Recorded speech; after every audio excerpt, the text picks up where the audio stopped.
하나님 나라 백성인 하백 여러분, 하백의 성경 아카데미 오신 것을 환영합니다. 이 시간은 그리스도인이 꼭 알아야 할 기본 진리 10강 시간입니다. 주제는 신앙 문제에 관한 최종적 권위, 성경의 마지막 시간입니다. 우리는 지난 시간에 이어서 해석학, 성경을 해석하는 학문이자 기술에 대해서 이어서 내용을 살펴보겠습니다. 그러니까 성경은 문학적으로 해석해야 한다. 그리고 성경은 성경으로 해석해야 한다. 세 구절로 들어가서 보시게 되면 성경의 목적에 따라 해석해야 한다. 동일한 주제를 다루는 다른 구절에 비추어 해석해야 한다. 이전의 성경은 이후에 쓰인 더 완전한 성경에 비추어 해석해야 한다까지 지난 시간에 나누었습니다. 이번 시간은 이어서 전체 성경 이야기의 관점에서 해석해야 한다입니다. 이것은 어떤 의미에서 첫 번째 원리와 두 번째 원리를 더 완전하게 적용한 것입니다. 성경의 모든 본문이나 구절의 최종 맥락은 다름 아닌 창세기에서 요한계시록에 이르는 전체적 성경 내러티브입니다.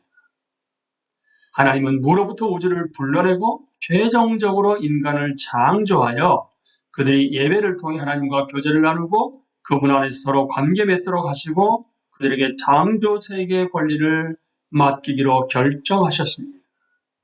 하지만 비극적이게도 창세기에서 분명히 드러나듯이 인간은 주님이자 창조주이신 분께 반역하고 그분의 분명한 명령을 따르지 않았습니다. 그 결과 극단적 상실, 하나님과의 교제 상실, 인간 사이의 갈등, 이 계신 동산에서의 추방을 경험했습니다. 이런 심판에도 불구하고 하나님은 교제를 회복하시기를 간절히 원하셨기 때문에 위대한 구속 이야기를 시작하십니다. 이 이야기를 생생하게 묘사한 책이 바로 이 사건의 이름을 딴 출애굽기인데 모세에게 계시된 율법 목록도 여기에 포함되어 있습니다. 하나님은 아브라함을 부르시고 그와 그의 자손들과 언약을 체결하셨습니다. 그 언약에는 그의 후손을 통해 인류 전체에 복 주시겠다는 약속이 포함되어 있었습니다. 하지만 수세기 후 선택받은 민족은 이집트에서 노예로 살게 되었고 하나님은 모세를 구원자로 보내어 이스라엘을 자유로 이끄는 출애굽을 하게 하셨습니다. 그리고 이 율법에 관한 보완적 내용들이 레위기, 민수기, 신명기에 기록되어 있습니다. 신명기와 민수기와 여호수아서는 40년 동안 이스라엘 백성이 광야에서 방랑하는 가운데 자신들을 한결같이 돌보시는 하나님을 체험하고 마침내 가나안 땅을 정복하는 이야기를 들려줍니다. 그들은 마침내 아브라함의 손자 야곱의 시대에 떠나왔던 그 땅에 다시 돌아온 것입니다. 지도자 여호수아가 죽은 후 기드온, 드보라, 삼손, 사무엘과 같은 사사들이 주기적으로 등장하여 12지파 연합체를 이끌었습니다. 사사시대의 이스라엘은 하나님을 찾고 순종하여 주변의 적들에게서 구원되는 시기와 하나님께 불순종하여 패배하고 노예 상태로 전락하는 시기를 반복합니다. 이 시기의 이야기는 사사기와 사무엘상 초반부에 기록되어 있습니다. 사무엘 시대에 이르러 이스라엘 백성은 왕을 세워달라고 요구했고 그 결과 군주제가 확립되어 사울이 초대 왕이 되었습니다. 부정적 측면에서 보게 되면 군주제가 하나님의 인도하심에 대한 의존을 약화시킨 부분이 있지만 한편으로 그것은 오래전 약속된 구원자원 메시아의 중요한 모델이기도 했습니다. 군주제는 다윗과 그의 아들 솔로몬 때 정점에 이르렀다가 이후 12개 지파 중 10개 지파가 연합된 북이스라엘과 유다 지파와 베냐민 지파를 통합한 남유다로 갈라졌습니다. 사무엘하, 열왕기 상하, 역대기 상하는 350년의 군주제 기간 동안 일어났던 이야기를 다루며 룻기에는 사랑과 충성에 관한 매력적인 이야기가 담겨 있습니다. 이 시기에 잠언, 욥기, 전도서, 솔로몬의 아가 등 많은 지혜 문학이 기록되었습니다. 예배 역시 한층 새로워지고 조직화되었는데 상당 부분 다윗에 의해 기록된 시편이 보여주듯 예배를 위한 깊이 있는 표현들이 창조되었습니다. 수세기가 흐르면서 북이스라엘과 남유다의 부족 연합체들은 주님과 그분의 언약에 충실하지 못했으며 엘리야와 엘리사 같은 예언자들과 아사, 여호사밧, 우시야, 히스기야, 요시야 같은 선한 왕들이 주기적으로 등장해 개혁을 시도했음에도 불구하고 반복적으로 주변 국가의 우상을 숭배했습니다. 호세야, 아모스, 이사야, 예레미야, 에스겔, 스가랴, 말라기와 같은 위대한 이스라엘 예언자들 각자의 이름을 딴 책들에는 그들의 탁월하고 용기 있는 메시지가 여전히 울려 퍼지고 있습니다. 그들의 충성스러운 사역에도 불구하고 주전 722년 아시리아가 침공하여 예언대로 하나님의 심판이 북이스라엘 왕국에 임했습니다. 북이스라엘의 권경에서 아무런 교훈도 배우지 못한 남유다 왕국도 주전 586년 바벨론에 패배하여 포로로 끌려갔습니다. 이런 재난들은 열왕기 하에 기록되어 있습니다. 그러나 하나님은 그분의 언약 백성을 결코 포기하지 않으셨습니다. 예언자들은 하나님의 특별한 구원자 곧 메시아에 대한 약속을 다시 상기시키고 더욱 명료하게 전해 주었습니다. 메시아는 믿기 힘든 엄청난 고난을 통해 하나님의 구원을 이스라엘뿐만 아니라 세상의 이방 국가들에게도 가져다 주실 것입니다. 하나님은 그분의 백성이 포로로 잡혀 있을 때도 그들을 지속적으로 돌보아 주셨는데 그 내용은 용감한 여성 에스더의 이야기를 기록하고 그 이름을 제목으로 붙인 에스더서와 바벨론에 끌려간 백성을 돌보시는 하나님의 감동적 이야기를 기록한 다니엘서에 자세히 서술되었습니다. 하나님은 놀라운 개입을 통해 바벨론에 끌려간 유대인들 가운데 남은 자들이 주전 539년 페르시아 왕 고레스의 칙령을 시작으로 몇 차례에 걸쳐 예루살렘으로 돌아오게 하셨습니다. 처음으로 귀환한 유대인 포로들이 수룹바벨의 인도로 성전의 기초를 놓았으며 성전은 주전 515년에 완공되었습니다.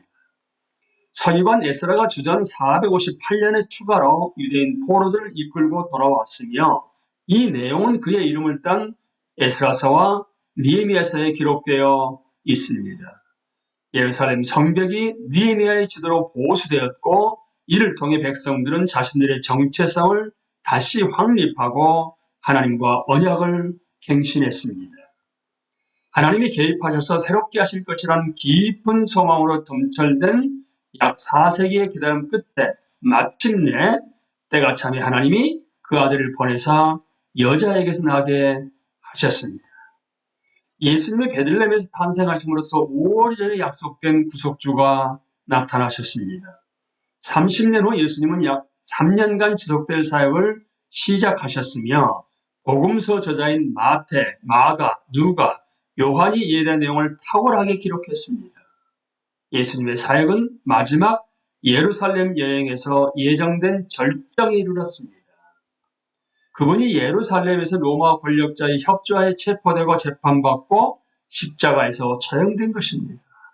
복음서들은 그 절정의 사건을 예수님이 세상 모든 죄인을 대신해 사람의 마음으로 의도적으로 자기 자신을 희생하고 하나님의 영원한 구원의 목적을 성취하실 행동으로 분명하게 묘사합니다.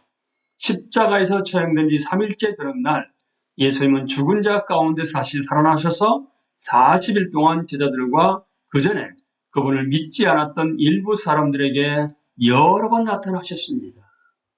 이 내용은 각 복음서와 누가가 쓴 사도행전 첫 부분에 기록되어 있습니다. 사도행전에 이어지는 장에서부터 누가는 예수 그리스도를 통한 구원의 복음을 증거하는 초대교회의 놀랍고 도전적인 이야기를 들려줍니다. 초대교회는 처음에는 예루살렘과 유대 사마리아에서 복음을 전했고 나중에는 이방세계로 나아갔으며 마지막으로 이방세계의 중심인 로마에까지 이르렀습니다. 바울은 극적으로 회심한 후에 로마 제국의 이방 지역에 대한 선교운동을 이끌었고 자신이 세운 고린도, 갈라디아, 에베소, 빌립보, 골로새, 데살로니가의 많은 교회들뿐만 아니라 빌레몬, 디모데, 디도와 같은 개인들에게도 교훈과 격려를 보내는 서신을 여러 썼습니다. 다른 사도들도 야고보서, 유다서, 히브리서를 기록했으며 여기에 베드로와 요한의 서신들, 요한계시록이 첨가되어 신약이 최종적으로 완결되었습니다. 이렇게 성경의 여러 책들이 기록되고 마침내 주권적이고 은혜로운 하나님과 그분의 영광스럽고 비할 데 없는 구원에 대한 이야기라는 최종적 형태가 갖추어진 후 성경은 수천 년간 널리 전파되었습니다. 하나님의 계시된 말씀이 모든 시대에 전파되다가 마침내 우리 시대까지 이른 것입니다. 하나님의 무한한 신실하심으로 그분의 약속들은 문자로 기록되었습니다. 구원의 축복이 이스라엘 넘어 전 세계로 전파되었고 하나님의 새로운 백성이 수세기에 걸쳐 마침내 전 세계에서 나타났습니다. 이 백성은 오늘날 예수 그리스도의 이름으로 불리는 거대한 전 지구적 가족이며 예수님의 재림하실 날과 모든 세대와 국가, 문화, 언어, 민족에 속한 하나님의 모든 자녀들이 공의로운 새 하늘과 새 땅의 새 예루살렘에서 함께 모일 때를 고대합니다. 창조와 구속의 삼위일체 하나님의 영광이 나타나는 가운데 새로운 질서는 에덴 동산의 신적 교제를 회복시켜줄 것입니다. 이 거대한 이야기, 즉 성경의 메타 내러티브는 성경의 모든 구절에 내포된 암묵적 맥락입니다. 따라서 이것은 곧 하나님의 계시된 말씀의 모든 문장과 단어의 의미를 궁극적으로 규정하는 맥락입니다. 대단히 여러분 중요합니다.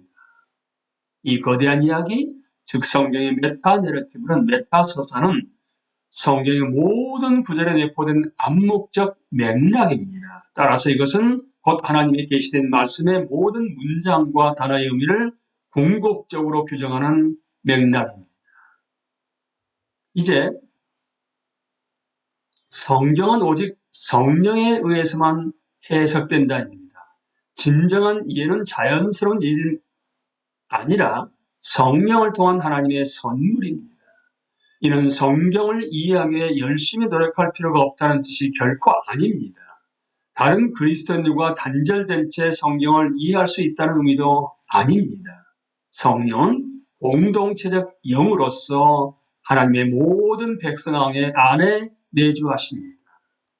우리에게 자신의 진리를 전해주시기 위해 하나님이 정하신 수단이자 하나님의 선택받은 교사들도 사용했던 그 은사를 무시한 채 하나님이 말씀을 통해 우리를 가르치실 것이라 기대하는 것은 어리석은 일입니다.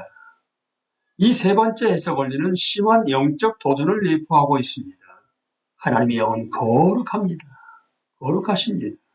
따라서 그분의 진리를 이해하는 일은 두뇌의 용량보다는 순종의 정도와 관련되어 있습니다. 그분의 진리를 이해하는 일은 순종의 정도와 관련되어 있습니다. 사람이 얼마나 멀리 보느냐는 그가 얼마나 좋은 장비를 갖추었냐보다 얼마나 높이 올라가느냐에 달려 있습니다. 마음이 청결한 자는 복이 있나니 그들이 하나님을 볼 것이며 이런 점에서 기도하는 태도로 성경에 접근하는 습관은 전적으로 올바릅니다. 내 눈을 열어서 주의 율법에서 놀라운 것을 보게 하소서. 나는 시편 119편 18절 말씀은 우리가 성경을 대하거나 말씀을 들을 때마다 기억해야 할 매우 적절한 말씀입니다. 결국 우리가 다루는 대상은 한 권의 책이 아닙니다. 영감된 말씀을 통해 우리를 만나주시는 살아계신 하나님이십니다. 우리의 관심사는 하나님 마치 우리의 대화나 탐색 범위 바깥에서 제3자로 계신 분이라는 전제하에 그분이 현재 또는 과거나 미래에 어떤 분인가를 아는 데 있지 않습니다. 우리의 관심사는 바로 이것입니다. 오, 하나님 당신은 어떤 분이십니까? 우리가 관심을 두는 그 하나님은 지금 여기 살아계시며 우리는 그분 앞에 머리 숙여 예배하고 삶의 매 순간 그 능력과 은혜에 온전히 의지합니다. 오소서 성령이여. 성경은 역동적으로 해석해야 한다. 마지막 성경 해석 원리는 사실상 세 번째 원리의 연장입니다. 하나님이 온 살아계신 영이십니다. 그분은 중생과 성화라는 자기 백성을 향한 위대한 목적을 위해 말씀을 사용하십니다. 성경 해석은 성경은 진정한 문맥적 의미를 밝히는 작업으로 제한될 수 없으며 우리는 하나님의 영원한 진리의 광맥에서 캐낸 말씀을 지상으로 끌어올려 현재 적용해야만 합니다. 우리는 이 말씀은 본래 그 시대와 상황에서 무엇을 의미했을까?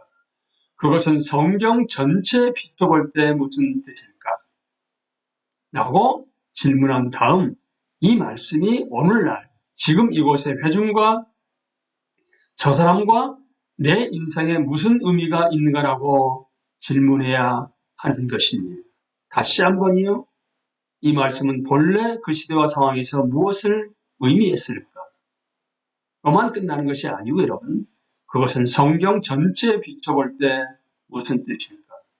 라고 질문하고 답을 찾아낸 다음에 이어서 이 말씀이 오늘날 지금 이곳의 회중과 저 사람과 내 인생에 무슨 의미가 있는가라고 질문하면서 답을 구해야만 하는 것입니다. 우리는 이제 신앙 문제에 관한 최종적 권위와 계시에 이어서 성경까지 마쳤습니다. 일부가 끝났습니다. 그렇다면 저자인 브루스 밀러는 우리에게 뭐라고 얘기했냐 하게 되면 파트가 끝날 때마다 거기에 반드시 적용을 자기가 넣었다고 얘기했습니다. 다음 시간은 그래서 신앙 문제에 관한 최종적 권위의 적용에 대해서 함께 나누겠습니다. 감사합니다.